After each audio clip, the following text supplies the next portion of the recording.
They're here. Yeah.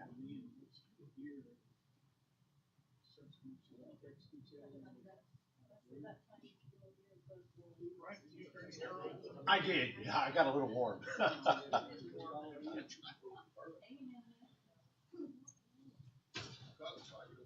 Yeah, I'm gonna. This egg is gonna get hard boiled if you're not careful.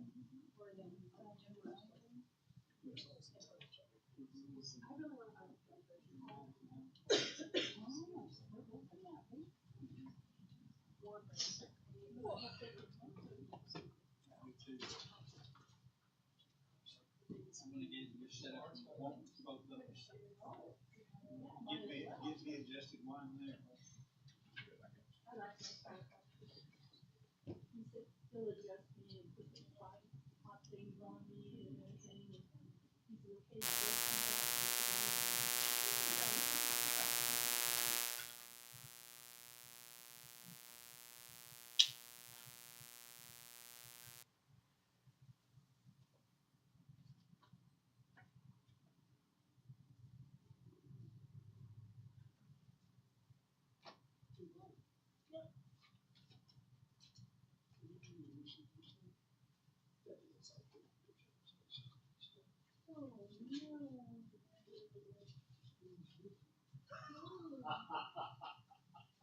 I've never heard that in my life.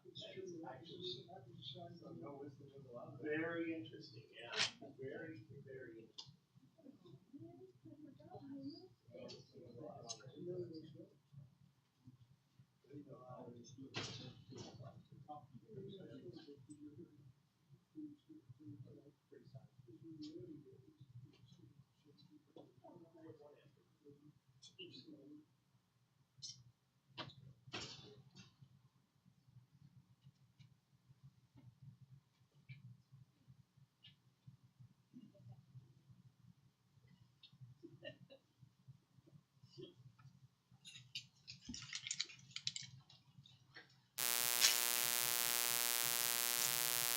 I know we got a number of sick tonight, and we got some traveling too, so going to have a few less than we typically do. But I'm glad you're here. Let's grab our Bibles. Let's get together. We're going over tonight to the book of Judges. We're in Judges chapter 10. Judges chapter 10 is where we're at. Going to be talking about a guy named Jephthah tonight. We're actually going to talk about a whole bunch of judges, but really we're going to be talking about a guy named Jephthah.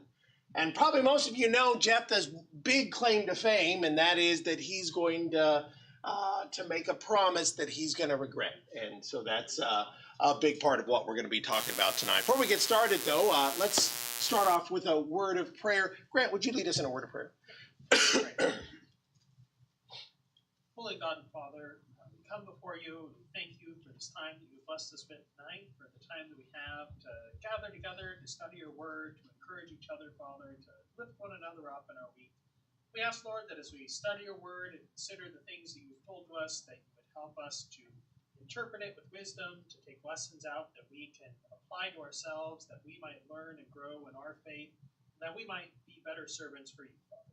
We thank you for all the good blessings you've given to us. We ask, Father, that you would be with those who couldn't be here with us tonight, those who are sick, those who are traveling or struggling with any difficulties, Father. You would be with all of them and restore them to us as quickly as you can, Father. Thank you for all you've given us. Most of all, Father, for the blessing of your Son, who died on the cross for our sins. And it's in your Son's most holy name we pray. Amen. Amen. Thank you very much, Grant. So tonight, we're going to talk about a few judges, and then after tonight, we only usually have one judge left to talk about. And you look at your books and you say, wait a second, we're only halfway through the book. That's because that next judge, we got a lot to talk about. Samson is probably the best known of the judges. There's a lot of things in his life that are worth talking about. He's a very, very interesting person, so we'll spend the next few weeks on him. But tonight, as I said, we're going to be talking about primarily one judge in particular. But we're in Judges chapter 10, and Judges chapter 10 starts off talking about a couple of judges as we pick up here in Judges chapter 10. And one thing that's a little confusing that I've said many times is that a lot of these things aren't written chronologically. And what's interesting about that is this, the judge that we mentioned here for a moment, just in passing almost, that's Jair the Gileadite. He's mentioned way back in the book of Deuteronomy. Which is kind of interesting because that's right at the time of the conquest and the Israelites moving into the land. So it's kind of interesting that here by the end of this chapter, or by the end of the next chapter, we'll be talking about like 300 years having passed since the conquest. So kind of unusual that that we're getting this. And really, the writer here is just trying to drop out names for us to say this guy was a judge and this guy was a judge. So here in chapter 10, it says that after Abimelech, there arose to save Israel Tola, the son of Puah, the son of Dodo, a man of Issachar. He dwelt in Shamir in the mountains of Ephraim. He judged Israel 23 years. Verse 3 says, after him Jair, a Gileadite, and he judged Israel 22 years. This is kind of interesting. A couple of tidbits we have about him. He had 30 sons who rode on 30 donkeys, and they had 30 towns, which are called Havoth Jair to this day in the land of Gilead. I always think it's kind of interesting. 30 sons, 30 donkeys. I don't know if you remember this. Back in Judges chapter 5, there was an interesting conversation about the judges going around on donkeys.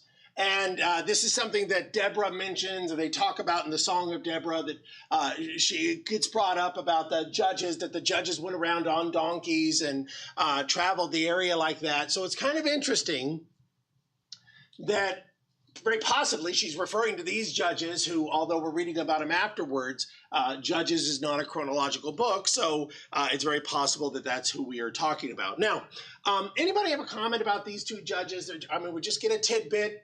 Unless you want to go back to Deuteronomy and kind of read a little bit there, there's not a lot to talk about here. But does anybody have a comment? Ryan's got something. And Thinking about it, it seems like about a generation or so where they fall back. it seems that way. I will say this. I'm going to show you a map in a second. That also seems like that since the judges aren't, with the exception of perhaps Samuel, there's not a total judge of Israel judge. It's also possible a lot of these people are happening at the same time, too. Go ahead, Larry, and then Stephen. Yes, I'm just getting over the 30 sons, and I'm thinking he probably had more than one wife. Absolutely, absolutely. So we'll come back to that here in a moment for a guy that's going to have 30 sons and 30 daughters.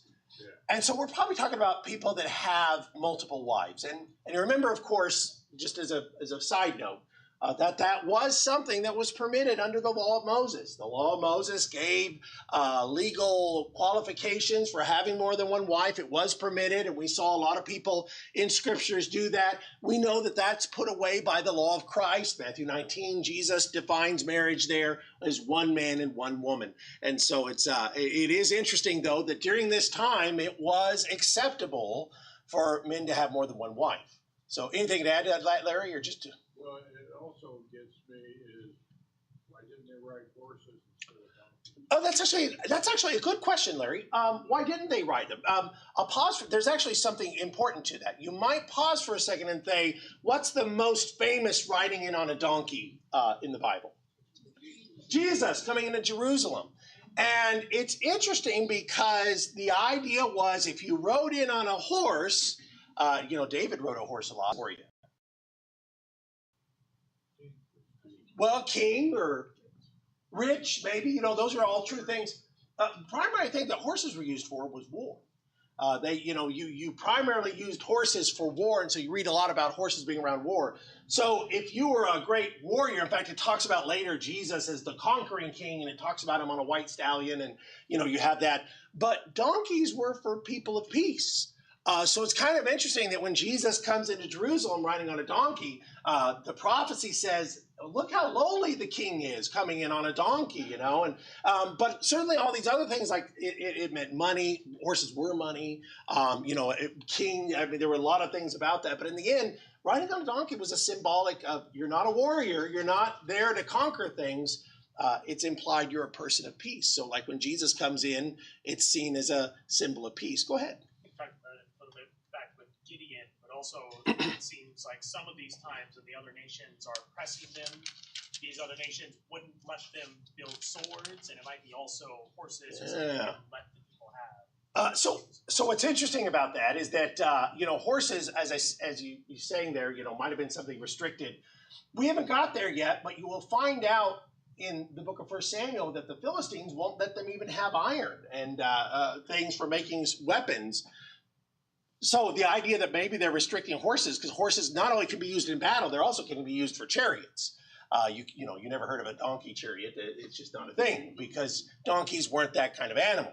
So, but the horses were for war, and so you might have a good point to say. It might be that these nations stopped it. Stephen, thank you for being patient. Well, it was answered. Oh, okay, okay. Let's put a pin here because we're going to come back to chapter 10 in a second. Let's jump to chapter 12 and just bring up 3 more judges that are brought up briefly. And I'm going to do a lot of jumping around tonight.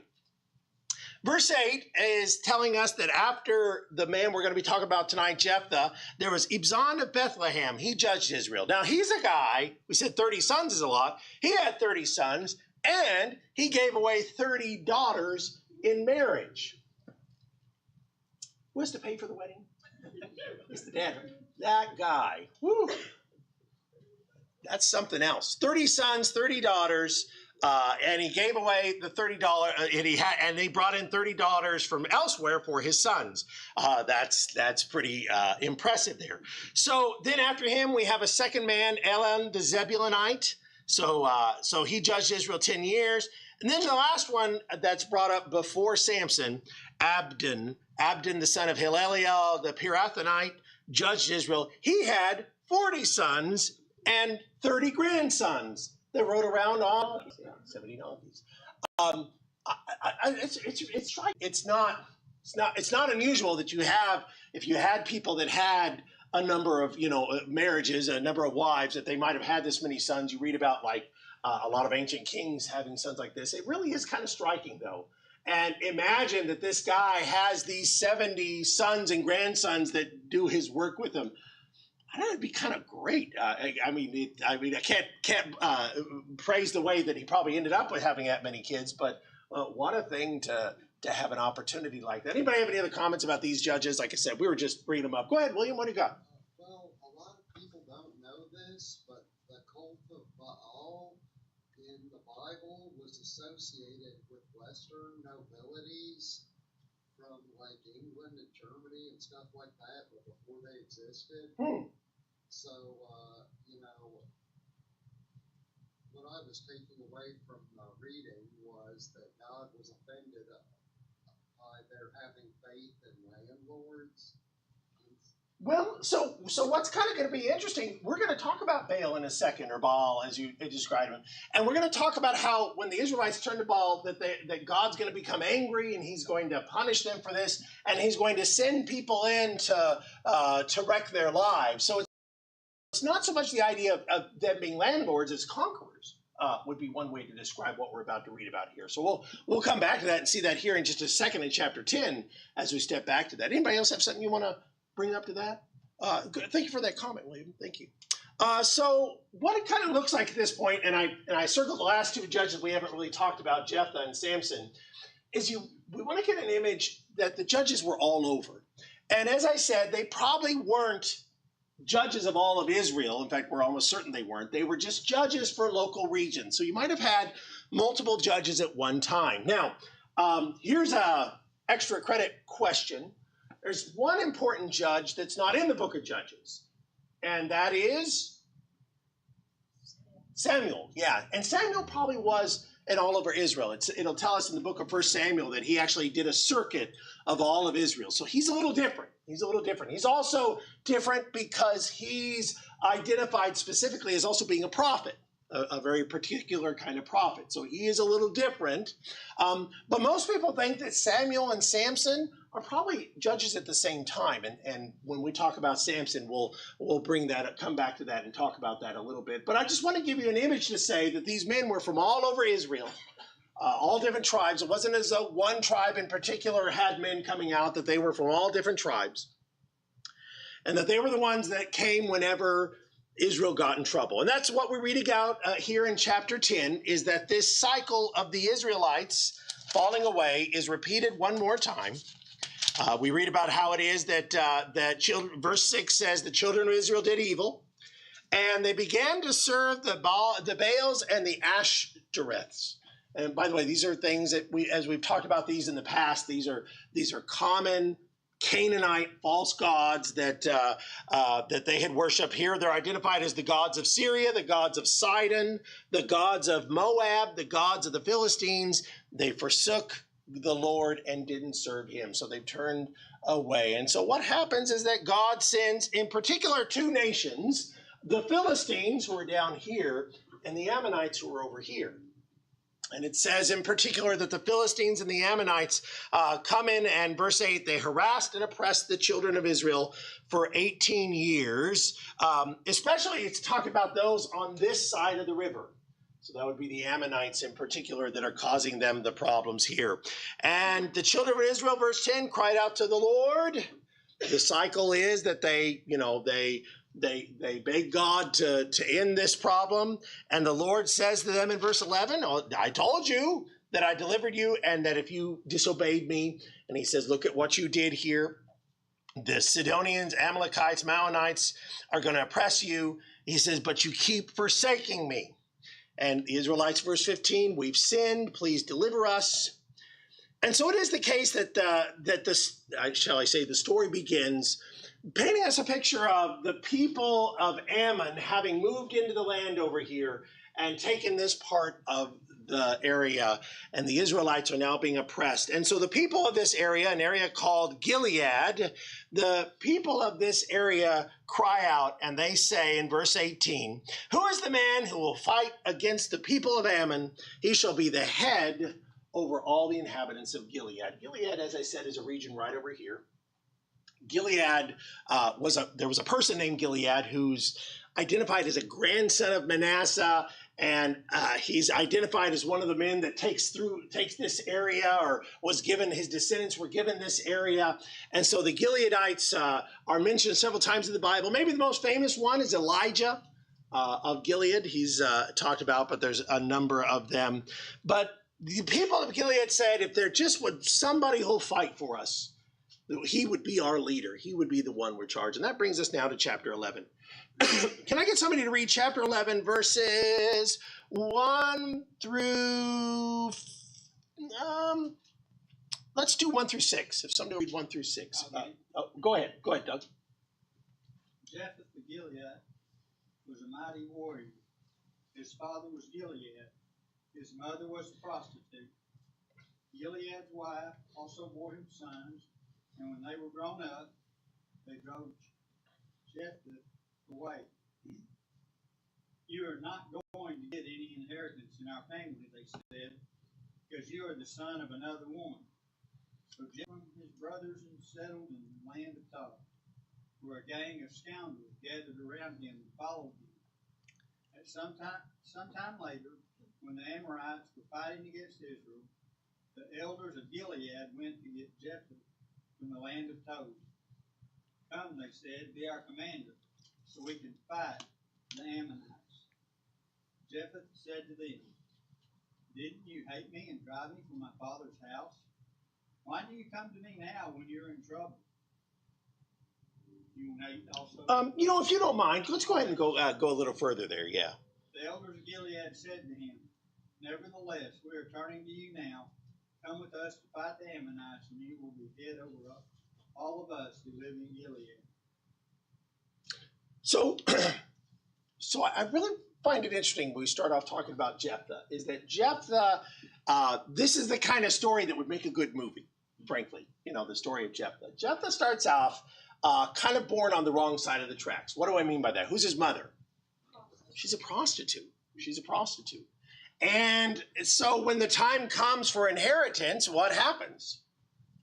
He's kicked out. It's almost like, well, and it's not just the idea of not getting the inheritance. The inheritance, it's a little more than what Dad had. It's what the Israelites are promised. So it's kind of like said, not only are you not going to inherit, something from your dad, you're not even going to really get to be a part of Israel. That's a little bit of what's going on here. That's a pretty cruel thing to do to this person because of this. And we would always say, well, it's not his fault. It's terrible that even to this day there's a stigma of being born, what we would say is illegitimate, and it's not your fault. It's not Jephthah's fault, but Jephthah's family right away just completely disowns him and sends him away. He runs away and dwells in the land of Tob. And what's interesting about him dwelling in the land of Tob? What does he do there? Okay. Yeah, that's exactly what I think of it, Wendy. Wendy said, it sounds like, well, he's running with a gang. That's a great image to get a picture of. He starts running with, and it talks about a band. I can't remember what Doug, what your translations say. Mine says worthless men. Different. Anybody else have different terms there? Mine says gang of scoundrels. Gang of scoundrels. That's a good term. By the way, that's the same term that's used back when Abimelech got his crew together and started making problems. In fact, I wondered, well, is there a connection? Probably just that the terminology is used the same. So Abimelech so Jephthah is cast out by his family, rejected by his country, and he starts running around with a bunch of hoodlums, with a gang, with criminals. And so the impression is that while he's there, like I said, this would make an interesting movie. He's kind of honing his skills as a fighter, as a person who is powerful and a strong fighter. And so this language is that all this time he goes out and it talks about at the end of verse 3, what is he doing with these guys? Sounds like he's in charge. Yeah, it sounds like he's running them and he's raiding and they're robbers. And so Jephthah's kind of a bad guy. Kind of interesting enough, like I said, and of course we're kind of sympathetic because we see, well, he really wasn't given much of a chance, and that kind of jumps to my mind to say, we jump to think about judgment. What would your impression of, if you only read up to verse 3, you stopped reading there, where do you think this story is going? A gang. What's that? A gang. He's in a gang, and what's going to happen with them? It's another Abimelech. It's another Abimelech almost, right? It's another guy that's going, this is going to be a bad guy in Israel's story, isn't he? He sounds like that's the path he's going down. It really does sound like that's what I would think. If I lived back then and they said, hey, did you hear about that Abimelech? Yeah, I'm sorry, I keep calling him Abimelech. Did you hear about that Jephthah? Yeah, he's another Abimelech. He's no good. Yeah, I hope he gets caught, and I hope he leads that outlaw gang. You think of like in the Old West, maybe outlaw gangs. He runs with that outlaw gang, like Jesse James or something like that. And it's interesting how this is kind of going because all this time, at some point, the people in Gilead say, you know what? I think he's just what we need. Just what we need. What do you got, Grant? I was been thinking, I wonder if maybe this is how a lot of people might have looked at David while Saul was still alive. Right. Because he's kind of in a similar, he gets kicked out and he's out with a band of soldiers, even kind of with their enemies sometimes. It says about David later on in 1 Samuel, it says that the men that are coming to David are the ones who are disenchanted or unhappy with the government. Now that's not people that say, Saul's not being just and we need to do what's right. That's people that are saying things like, I don't like paying taxes and I don't like being told what. There tend to be the grumblers and complainers, that you're kind of drawing in there. So it does describe to a degree what it might have felt like for David too, as he leads us. And you're right, David falls in with the Philistines for a time. That's very interesting and how that's going. So I think Jephthah's really interesting to start off. Like I said, it sounds like a bad guy story, but the people of Gilead start thinking here, they say, this is the guy we need. So they're in verse 6, they come to Jephthah and they say, we need you to be our commander. I think the way Jephthah kind of says this, maybe it's meant to be kind of sarcastic. Wait a second, guys, you want me? Didn't you hate me? Remember that I'm the guy that you guys ran out of here and you expelled me from my father's house and I can see how this conversation's going. You can almost imagine that Jephthah's thinking, I wouldn't help you if I wouldn't give you a glass of water if you were in the desert. That's where it sounds like. But the elders of Gilead are saying, that's why we've turned again to you now, so that you'll come fight these Ammonites and be our leader. And I almost wonder the fact that Jephthah repeats it again, that he says, well, wait a second, if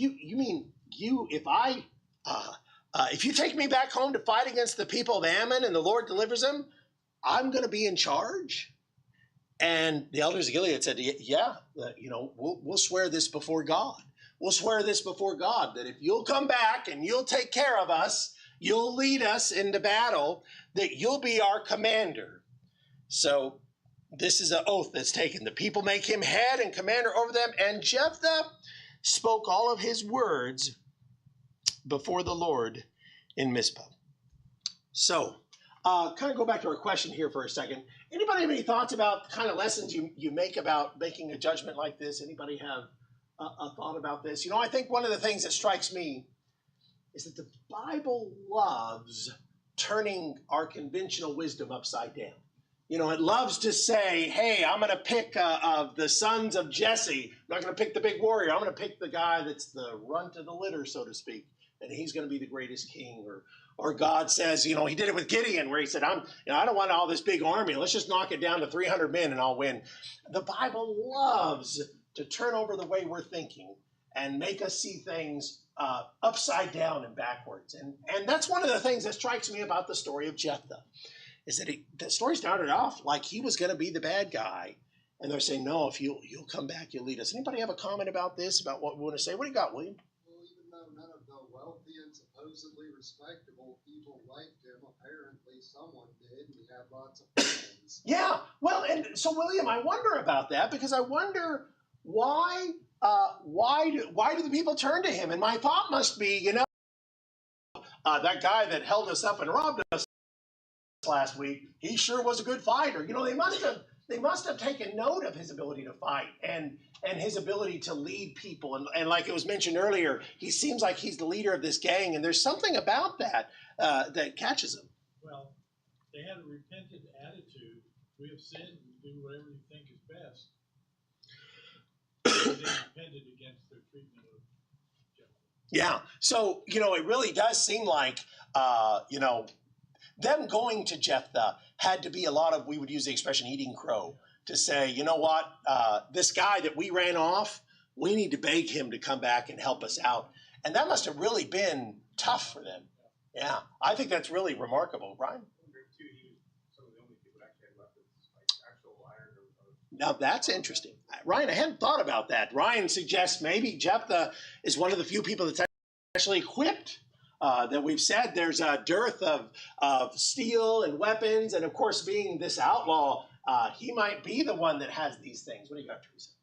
So an application for us is it doesn't matter what happens to us from birth until we obey the gospel. That's what I wanted. Yeah. Anything. Yeah.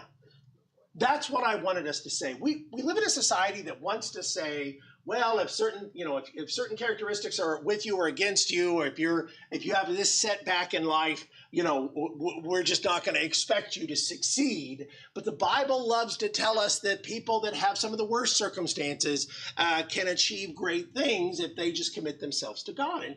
And that's really the story we want to get. We want to think about the Rahabs of the Bible that, are behind the eight ball, so to speak. And yet by trusting in God, they turn things around. And Saul of Tarsus, our enemy of the gospel, becomes the chief advocate of it in many ways. So we love these kinds of stories. And I really think there's something important for us to say that personally of ourselves, it'd be a terrible thing if we wrote ourselves off because we say, well, I just, too many things have gone wrong in my life. Or else, well, I just don't think that person's going to be able to change and to do what's right. That's just too bad. Go ahead. That's because we have hope. Yeah, that's right. That's right. And again, it's just as a remarkable thing when a person sets themselves to saying, I'm going to change my life, And we get that sense from Jephthah, although there's no statement here where Jephthah says, okay, I'm going to suddenly turn around. But he accepts this position of leadership for the benefit of these people of Gilead. And the Bible repeatedly says that he turns to God for his success. And that's why Hebrews 11 is going to name him as one of the men of faith, that this turnaround is going to be quite impressive. Anybody else have? Go ahead, Greg. Seems like from the get-go, they recognized him as a mighty warrior, and his leadership skills was proven when the worthless fellows gathered around him. They recognized that he was the leader But it seems like they were also perhaps scared that he might become another Jephthah. Or Abimelech, yeah. Thank you. If they let him alone, if they left him to his devices, then maybe he would kill them and take over the ruling factor. What an interesting point, Greg. You've heard what Greg said. He suggested the idea that what if people were kind of afraid that maybe the mistake with Abimelech was leaving him to his own devices, that maybe we need to get in and, to change this course ourselves. And maybe that's a little bit going to what Stephen said about how unusual their humility was here, that might be it too. That's a neat comment. I'm going to move ahead. For the sake of time, we're not going to read this next part, although it's very interesting. Beginning at verses 12 on, it's very interesting that Jephthah, the great warrior, the great fighter, the very first thing he tries to do is what? Negotiate. And from my esteem, I think, wow, that speaks a lot of Jephthah. That the very first thing he decides, and it's kind of interesting because I don't know of any of the other judges or kings that ever said, well, let's try to talk him out of this first. That was a remarkable move on his part. So he sends messengers to the king of Ammon, and he says, why, what is it that you guys are trying to do here? Why are you doing this? Now, this is really interesting because the king of Ammon says, well, that's because he stole all this land from us Ammonites. He tells this story of how it was that when you came out of Egypt, you came and you took all that land, and really all we want is just to get our land back. Well, that sounds reasonable, except it's not true.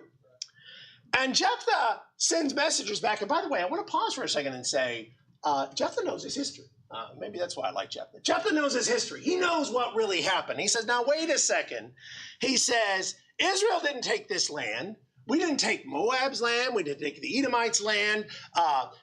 We didn't take the Ammonites' land. By the way, why didn't they take any of those lands? They didn't let them in. And they had to go around. He says, by the way, we didn't even walk through your land. They were relatives. And God said, don't take their land. They were nations that were related to Abraham. So God had said, you're going to leave their land alone.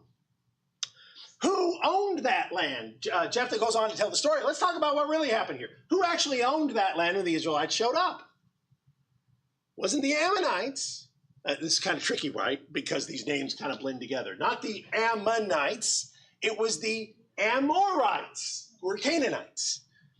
And he says the Amorites are the ones that actually owned this land. As he goes through to remind them of this history, in verse 21, he says Israel gained possession of the land of the Amorites. It wasn't your land, he's going on to tell them. We took possession of the territory of the Amorites from the Arnon to the Jabbok in the wilderness. I'm saying now, the God of Israel has dispossessed the Amorites from this land before his people, not so that you could have it. I think it's kind of interesting. He says, if you want to take land like that, why don't you guys, I like he's being sarcastic here, why don't you guys ask your God to take care of this? Chemosh is the name of their God. And he says, why don't you guys take this up with your God and ask your God to take care of this? So it is the case that he's reminding him that this land and this circumstance they have here, that the Ammonites have it all wrong. Kind of funny that even to this day, people are still arguing about whose land is whose in that area. And so it's remarkable that, 3,000 years ago, 3,300, 3,200 years ago, this was the debate they were having. Who originally owned this land? And Jephthah is right. Jephthah knows what he is talking about as he describes this land as belonging to them. Verse 28, though, the king of the Ammonites did not heed the words Jephthah sent him. So like I said, I think it's remarkable. Jephthah tries this peacefully. It doesn't happen, and the Spirit of the Lord came upon Jephthah. We talked about that expression a few weeks ago. We said that that's an expression that comes up a lot. And then when it comes like on Samson, it's a physical strength that comes on him. And with some of these others, this power to lead. Jephthah, the power comes on him, and he goes through Gilead, Manasseh, Mizpah. And from there, he advances on the Ammonites. In verse 30, and we'll come back to this in a moment, Jephthah made a vow to the Lord. He says, if you'll indeed deliver the people of Ammon in my hands, he says, it'll be that whatever comes out of the doors of my house to meet me, when I return in peace from the people of Ammon, they'll surely be the Lord's. I'll offer it up as a burnt sacrifice. So Jephthah advanced towards the people of Ammon to fight against them, and the Lord delivered them into his hands. We'll just stop here. I think you get the picture, right? Jephthah asks God to be with him. He makes a promise to God, and then God delivers the Ammonites with him. Now, we're going to jump around here for just a moment and just say, jump to chapter 12 for just a brief moment and say this. After the battle's over, we're going to come back to chapter 11. After the battle's over, the people of Ephraim gather, and they say, why didn't you invite us? Why did you cross over to fight and not call us? How angry are the Ephraimites at not being involved in this? We're going to burn your house down. It's kind of interesting, by the way. The Ephraimites had done this before, right? Where they didn't get called to fight and they were angry about it. And it's kind of interesting because Jephthah says, the people and I were in a great struggle. When I called you, you weren't there for us, he says. So when I saw you would not deliver me, we did it ourselves. The Lord aided us. Now, that's not going to be enough for them. What's going to happen in verse 4 is that it says that the men of Gilead are going to actually end up fighting against the men of Ephraim. They're going to grab all the fords along the river, the places where you cross along the river, and they're going to try to capture who the Ephraimites are and the Ephraimites that are sneaking over. And it sounds to me like maybe the Ephraimites are even trying to sneak in there and grab the land. Now, only thing I want you to draw away from this is the interesting term that's used here, that they have a test, the shibboleth test. I was talking to somebody in my family at the funeral a couple of weeks ago, and he says, it was a real shibboleth moment. And I said, oh, shibboleth. I said, do you know where that comes from? He says, I have no idea. No, this is where it comes from. We use this term today. We're describing it whenever a word is pronounced two different ways, and it reveals who you are. And it's interesting that that's exactly how they figured out who the Ephraimites were and the Gileadites were, by the way that they pronounced the word shibboleth for a crossing, a place to cross over. And so even to this day, in our language today, once in a while, you want to look really smart with your friends tomorrow and say, well, that's a real shibboleth situation. And they may think you just said something bad, but they might think, wow, you really are a smart person to know that. So it's kind of interesting how this battle will go. One more civil war for the book of Judges. Now, I went through this really quick because I want to spend the rest of our time. And I tell you what, we're going to skip this question, if that's okay, because I want to talk about the vow that he made. Because I think that's probably the thing that stands out about Jephthah's life the most. That Jephthah, as a man that has turned to God, the Spirit of God is with him, and he makes a vow to God. Starting off with the question, is it wrong to make a vow to God? What do we think? Yes. Think it is? It says, swear not by that is God's domain and not by Yeah, Jesus said something about not making oaths. Yeah, in Matthew chapter 6, he says something about not taking oaths, and he says, let your yes be yes, and your no be no. So there is a statement like that. I think that's what I was going to say. Yeah. So there is language about the idea that, we don't take oaths. And I'm going to be careful to say this isn't the Bible saying it's a sin to take an oath. But this is the Bible saying that you shouldn't have to take an oath to tell the truth. That in other words, when you were a kid and you used to tell a story and they say, well, do you swear that what you're saying is true? Do you pinky swear? We did that as kids because you knew that if it was just a promise, it wasn't good enough. But it was a pinky promise, that was gold. You had to keep that. And so the idea that what Jesus was trying to say there is that, your word should be enough. If you say yes and you say no, and it takes more than that, that's a bad thing. George and then Teresa. Isn't this similar to using the term judging? There's righteous judging. Yeah, right. And there's unrighteous judging. So, George, what are some righteous vows that we take? Before a court of law. before a court of law is one. Marriage is probably the first one that comes to our mind. A marriage vow, a pledge or a promise. Some of you were in the service. When you were in the service, what did you have to do? They stood you up and, you nearly gave the Boy Scout oath. That was the one that came to my mind. But the point is you had to make a vow, a promise to do something. So George makes a really good point to say maybe the idea here too is that, what are we talking about with a righteous vow or an unrighteous vow might be the thing, Teresa? Well, I was just thinking, we make a vow really when we obey the doctrine. Probably the best one. Best example I can think of is that when you make the confession that Jesus is Lord, you are making a vow. That's why Paul says, hang fast to your confession. You stay with your confession, because when you said, I believe Jesus is the Christ, the Son of God, you were making a vow in that moment. You were making a vow of who you were going to live for. I'm going to come back to that because I think that's the big application for us. Grant, last comment. Yeah, two things. One, I was going to bring the example, I think, in Acts 18, where it talks about Paul taking a vow, probably the Nazarite vow. That's right, yep.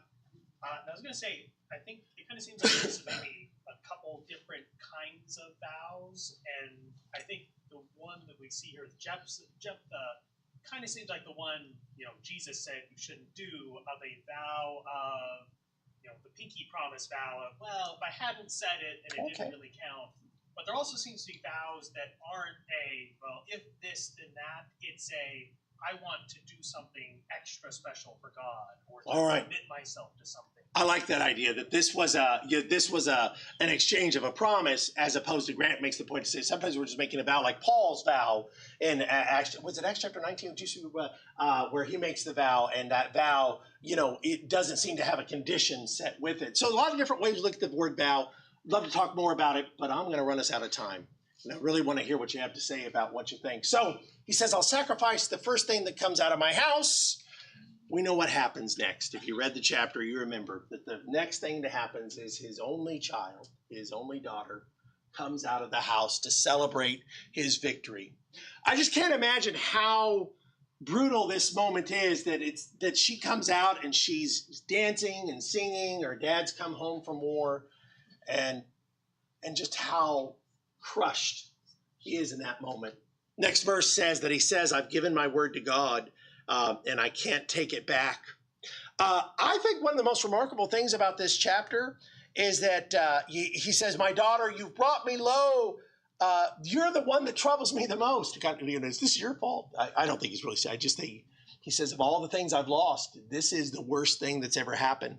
He says, I've given my word to God. I can't go back. I think the most remarkable thing is the daughter says, what? It's okay. If you said it, then you got to do it. I tell you what, if I promised my daughter would say, you dummy. That was your mistake. I'm blown away that the daughter says, well, then this is it. So she goes on to say this. Okay, so verse 37, she says, Father, let it be done, but let me alone for 2 months, and I may go and wander on the mountains, bewail my virginity, my friends and I. And so for 2 months, she goes out with her friends. At the end of 2 months, verse 39 says, she returned. He carried out his vow with her, which he had vowed. She knew no man. It became a custom in Israel that the daughters of Israel went 4 days each year to lament the daughter of Jephthah, the Gileadite. So the big question is what? Did God accept the sacrifice? Yeah. Of the child? Or even, might even go so far as to say, did Jephthah sacrifice his daughter? And I'm going to tell you right now, it's pretty split as to what different people think. And like I said, I even in my home, we started talking about this, and we were all over the place about what this says. And I'll say that for the point to say yes, well, it says he carried out the vow. It says he carried out his vow. And so that seems to be a pretty strong statement. The commentators of the first century, like Josephus and such, say, yeah, he put his daughter to death. He offered her as a burnt sacrifice, just like he said. And that's a pretty profound, heavy testimony. Now, on the other side of this, there's some say, well, But maybe the idea of what he vowed and what he offered doesn't have to imply that he killed her. That, in other words, some see this as perhaps a similar vow was made by Hannah about her son, Samuel, and what was the promise that she made? She would give him to God. She would devote him to God, and he would be delivered to the temple, and he would serve there. So some say that, well, perhaps that's what happened with Jephthah as well. Some of this is because God said what about human sacrifice? Yeah, he says it's abominable to me. It's abominable to me. So it's kind of an interesting thing. I'll add one more point to say that there was a rule in the book of Leviticus that said if you make a bad vow, if you make a vow and you're not able to carry through with it, there was an alternative sacrifice that could be offered. So it's kind of interesting. I'll take a couple of comments to hear what people think. Ryan, go. I was thinking about Saul's foolish oath so no one could eat during the battle, and Jonathan does eat, and he was supposed to die for it. But right. He didn't, so clearly God didn't honor that oath. He wouldn't let Jonathan die. Well, so Ryan, here's an interesting question. If I vowed, you know what, I'm going to become a Catholic priest. Let's say, or I'm going to become some denomination, and I say, well, I'm going to take a vow of chastity, and I start reading the Bible. What's the Bible say? Yeah, it's not something the Bible calls us to do. Am I still held by that vow? If I live somewhere where a man could have 7 wives and I marry 7 women, I make 7 vows. Do I, because of those 7 vows, am I now committed to that?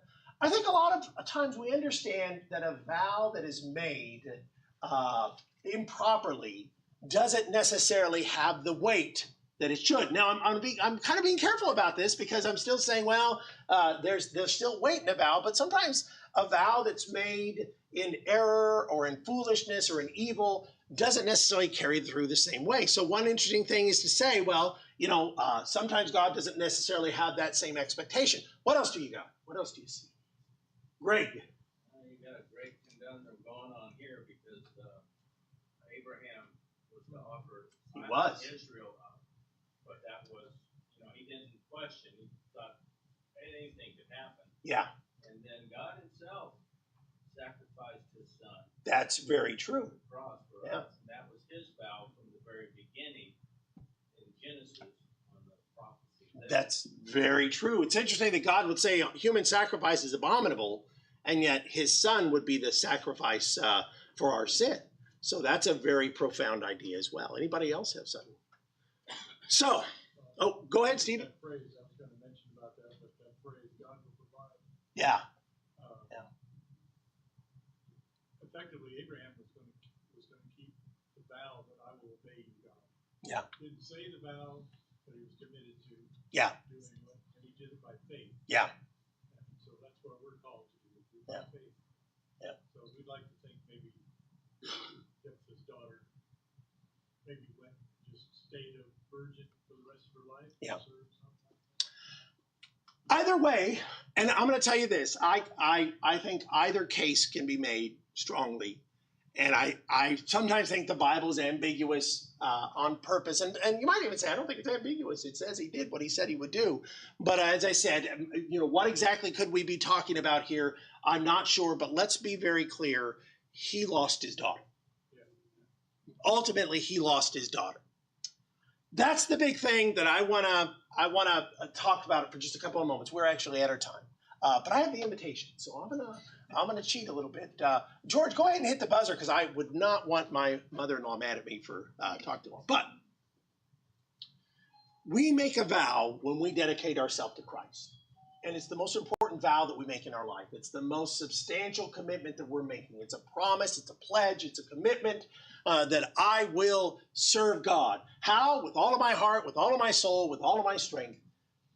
We make that commitment simply by that confession that Jesus is the Christ, the Son of God. We are giving ourselves up in an exchange for our commitment to God. The Bible says don't even make that vow rashly.